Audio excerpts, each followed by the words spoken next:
Good morning and happy College Football Saturday. I hope you woke up dialed because this might be the most important College Football Saturday of your lives. I'm about to tell you everything that is going on in these games. My name is Paige, and these are my plays. We had so many big matchups last weekend that for some reason in my head I was like, oh, it's probably going to be like a low-key slate today. Absolutely not. I looked at the board and I said, I don't even know where to start. Okay, which ranked matchup should I choose from? The quad box is about to go insane this weekend. All that to say, I am very excited, and I sat down and I looked at these games. I looked at them and I said, that's a lock. That's a lock. Not touching him. We are starting with Pitt, Notre Dame. I think the last time I watched Pitt play was potentially last year or at the beginning of this year when they played West Virginia.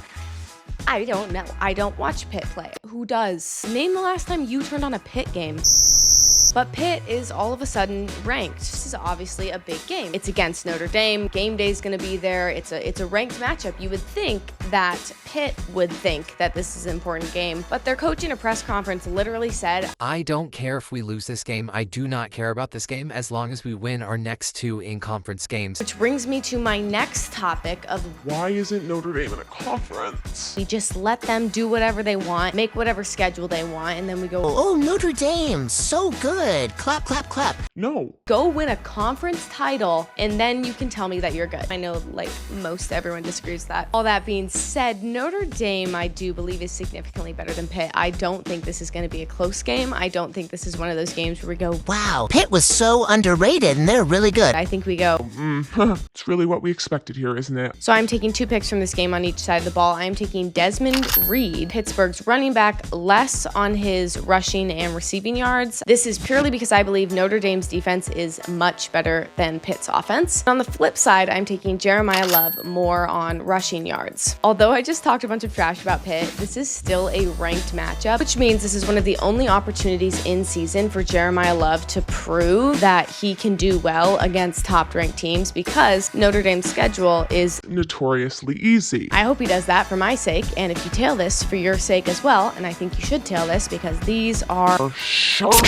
Let's move on to another very exciting game, Oklahoma, Alabama. You know I love Oklahoma because I love my boy John Mateer, and you know I love Alabama because I love college football, and Alabama is college football. The two picks I have in this game I feel very good about, and I'm going to tell you why. I think a lot of people are looking at this game and they're a little bit nervous for Alabama, which is valid because Oklahoma is a really good program, and I think if John Mateer didn't get hurt, they would be just cruising. Unfortunately, he did. I don't actually think this game is going to be that much of a dogfight. They both possess a little bit more finesse, might I say? I don't know. I just think there is potentially something a little bit elegant about this game. And people are going to go, Paige, just give me the picks, all right? Okay. I am taking Ryan Williams more on his receiving yards. Paige, Oklahoma has a great defense. Yeah, if you're running the ball. Alabama doesn't really run the ball. They like to throw the ball. They're going to do that. On the other side of the ball, I am taking John Mateer more on rushing yards. This man loves to move his legs. He is so hard to get down. It looks like he's baby oiled up out there. And in a game against Alabama where I do think there's going to be a lot of pressure on him, he's going to be able to find space to run. Anyway, that's my thoughts on that game. USC versus Iowa. I actually think both of these teams are not very good. It's just an opinion. These games are boring. I mean, Iowa, Oregon. Boring snooze fest. Any Iowa game is pretty much a snooze fest. I would lean towards saying that Iowa is better than USC, but USC is going to play better than Iowa in this game. This game is in Southern California. However, the weather is supposed to be rainy, stormy, gross, which again falls in Iowa's favor, but you know what else it falls into? The favor of the college tight end. When it's rainy and slippery out, who is the quarterback looking for? You guessed it, a tight end. So I'm taking USC's tight end. Because Iowa doesn't throw the ball. Lake McRee, I'm taking is more on receptions, not yards, receptions, more than 2.5. This might be the lock of the century. 3 receptions for a college tight end? hello. That might be the easiest thing on the board. That's all I have for that game. Let's move on to UW versus Purdue. Purdue is kind of shocking the nation, nay, the world. They are not losing by as many as people think. Well done, Purdue. UW. Can we talk about this for a minute? Can we stop everything and talk about this for a minute? UW played the worst game of college football I have ever seen in my entire life against Wisconsin.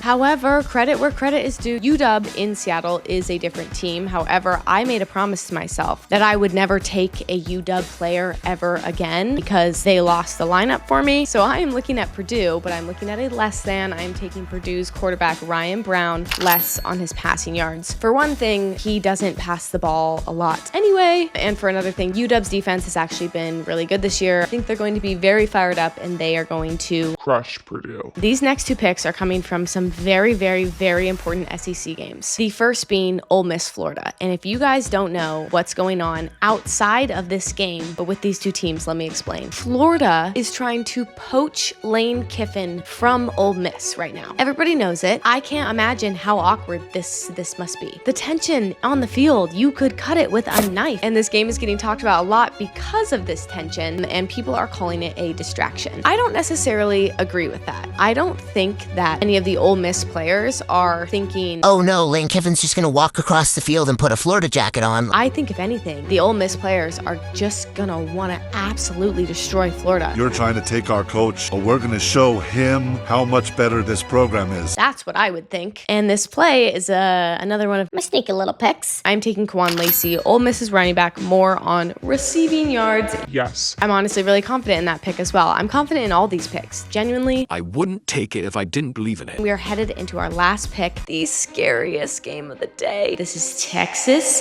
Georgia. Georgia is Texas's kryptonite. And it was different last year because Texas was ranked higher than Georgia in both of those games, I think. And this year, Texas has a lot more questions. There's a lot more uncertainty. They don't look as strong as Georgia. So it's definitely a different Vibe. heading into this game. I have so much faith in Texas's defense. Until last week, everyone was like, Oh, Georgia's offense, kind of slow start. and then they just absolutely dogged on Mississippi State. And then everyone goes, Well, it's Mississippi State. Texas almost lost to Mississippi State, you guys. No SEC game is an easy game. This game is going to be a test of whose best is better. Paige, tell us the pick. Tell us the pick. This is the last pick of the day to round off this 8-picked 100X lineup, and I am taking Gunnar Stockton less on his longest reception. I don't really think it's even in Georgia's style to really air out the ball, and I think it is in Texas's defensive style to not let big plays like that happen. That is it, you guys. We are a collective group on Saturdays. It's me and all of you, and when we take these lineups together, it makes a already great day 100X better. Get what I did there? Anyway, you guys, copy this lineup. Let's win together. Also, thank you so much for everyone who followed me. We beat EJ to 1.5K. So just waiting for that raise now. Huh? Bye.